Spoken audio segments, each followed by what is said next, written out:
오늘 하나님의 말씀은 에스겔 22장 16절입니다. 내가 자신 때문에 나라들의 목전에서 수치를 당하리니 내가 여호와인 줄 알리라 하셨다 하라. 아멘.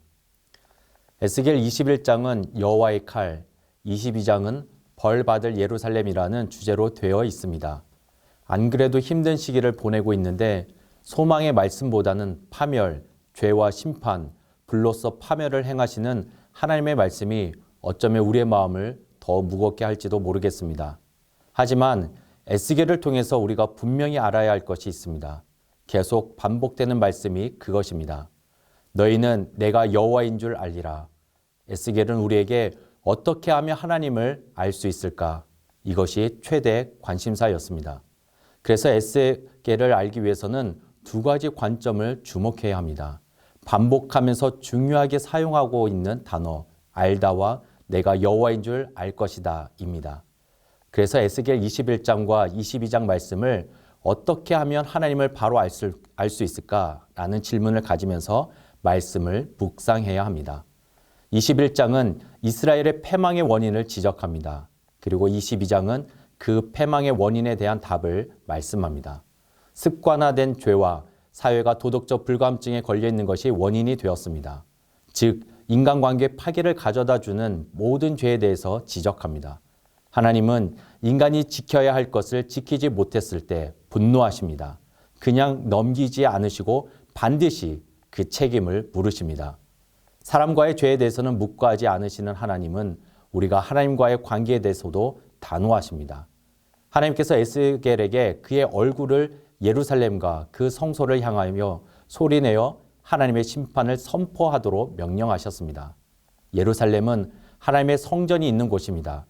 당시 이스라엘 백성들은 성전이 있는 예루살렘은 결코 망하지 않을 것이다.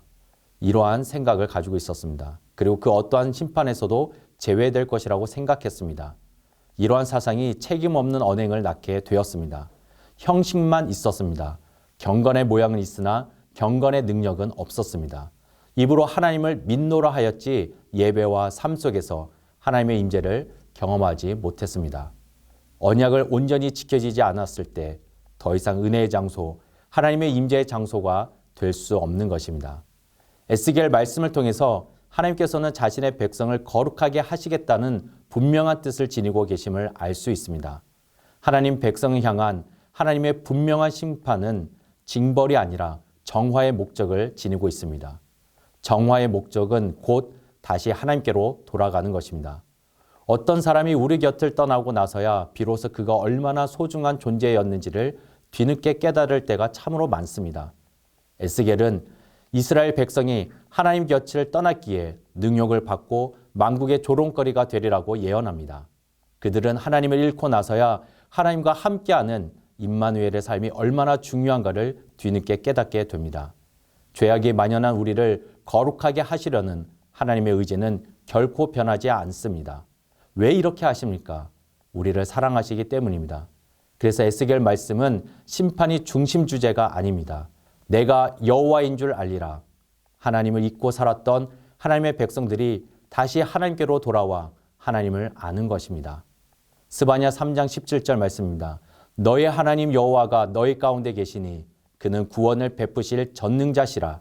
그가 너로 말미암아 기쁨을 이기지 못하시며 너를 잠잠히 사랑하시며 너로 말미암아 즐거이 부르며 기뻐하시리라 하리라. 아멘.